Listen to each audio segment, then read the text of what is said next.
Zo pár postrehov k tomuto vrátenému zákonu. Možno preto, aby si aj ľudia vedeli urobiť nejaký názor na to, že toto nie je zákon, ktorý vás obmedzuje v tom, že si chcete postaviť domček.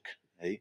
Alebo že nejakí zlí ekológovia vám sa montujú do toho, že si chcete postaviť na vlastné záhradke, to je obľúbené klišé, hej, že sa vám montujú do toho, že vy si chcete na svojom pozemku postaviť domček. Toto sa vôbec netýka postavenia domčeka, hej, na svojom pozemku. Tento zákon sa týka toho, že vám v obci, ktorej žijete, chcú postaviť napríklad kafilérku alebo spalovňu. Hej. Toto sa tohoto týka. A to je podľa mňa celku dôležité a vtedy je aj celku dôležité, aby ste sa k tomu teda nejako svojím spôsobom mohli vyjadriť. Lebo darmo vy budete mať peknú záhradku, budete sa starať o svoj domček, ale keď vám vedľa postavia kafilérku, tí, čo bývali v Senci, keď tam fungovala kafilérka, vedia, o čom hovorím, tak vám tá pekná záhradka aj viete na čo. Hej. Takže je dôležité, a toto vlastne je taká, že moderná legislatíva od tej stalinistickej sa líši v tom, že tá moderná európska legislatíva zabezpečuje účasť niekoho cez niečo, aby sa k tomu mali nejakým možnosť vyjadriť. Nie, že sa Fero s Janom dohodne a kafilérka tam bude. Hej. Proste je tam určitý proces, má to zákon, ten zákon sa volá o posudzovaní vplyvov, malo to svoj a má to svoj význam. Prišla však nová vláda, prišli národniari a národniari povedali, treba to obmedziť, lebo nás to obťažuje.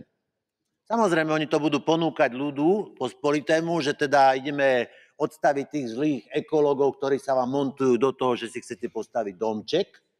Hej, ale ako keby, že trošku nechcú povedať, že nejde o ten domček, ale ide o tú kafilériu. Takže ľudia, vedzte, že ide o tú kafilériu, o tú spalovňu, o veľkú výstavbu, niečo veľké vo vašom katastri. Hej, a chcú vás obrať, chcú vám zmenšiť, obmedziť právo sa k tomu vyjadriť. Ja byť na vašom mieste, úprimne tam, kde ja bývam, tam asi spalovňu nepostavia. Hej, čiže ja by som sa o to tak až starať nemusel, hej, ale pre ľudí, ktorí vlastne ich to zaujíma, tak by mali zbystriť pozornosť a prípadne sa tých národniarov a vládnej koalície pýtať, že prečo to vlastne robíte, prečo nám obmedzujete možnosť sa k tomu vyjadriť. Lebo to presne robia hrdinskí národniari, môžeme rozmýšľať, že aké záujmy sú za tým, záujmy koho sú za tým, hej, že proste to treba zrýchliť a treba tých ľudí odstaviť. Nejaké záujmy tam proste sú.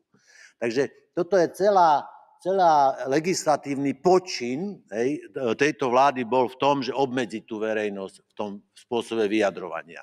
Pristihol ich pri čine prezident a teraz môžeme znova uvažovať, že čo sú dôvody, aká je pohnutka, nechcem ísť moc hlboko, možno budem pozitívny, že možno aj v tom, že naozaj mu aj záleží na tom, aby ľuďom niekde nepostavili spalovňu bez toho, aby sa k tomu mohli vyjadriť. Takže prezident sa ozval, dal námietky.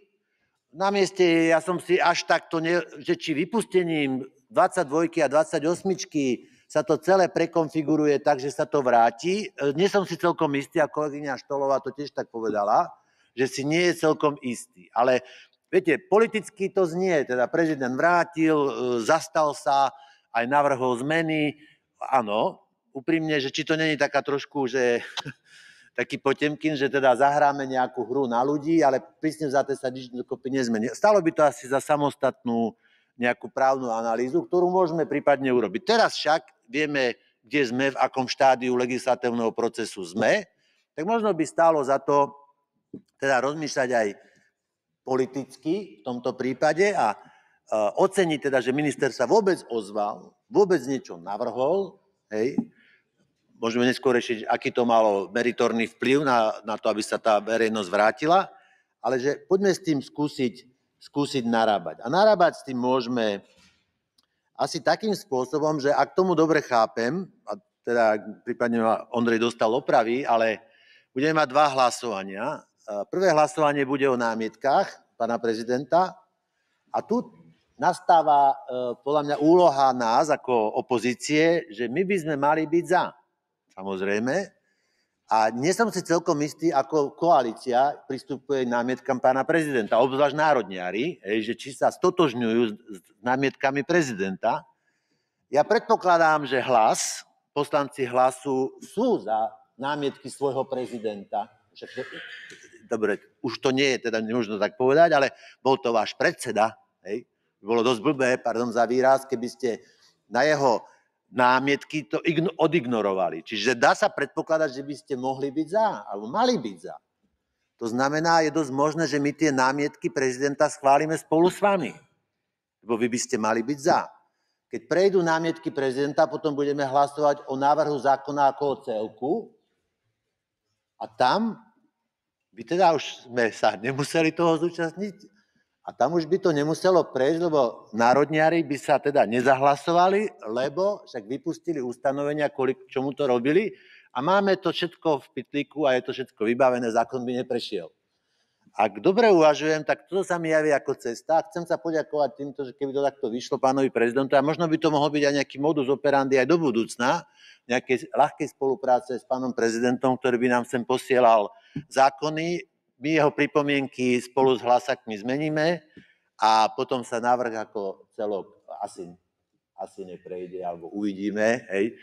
No, dáva to nejaký zmysel, ale nie ani pre nejaké politické hry a hrádky, ale viete kvôli čomu? Kvôli tým ľuďom. Kvôli tým ľuďom, aby im za tým dvorčekom nevznikla tá spalovňa. Hovorím, mne to môže byť jedno. Tam, kde už ja bývam, tam je všetko zastavené, tam už spalovňa nevojde. Hej?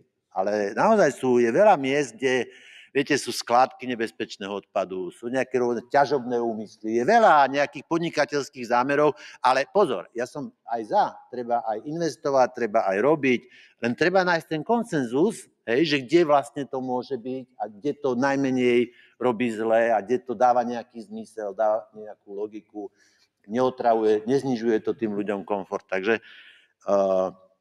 ten zákon má určite zmysel. A má zmysel aj to, aby sme...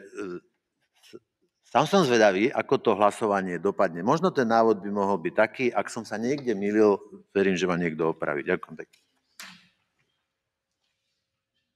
Poslanec Jakab.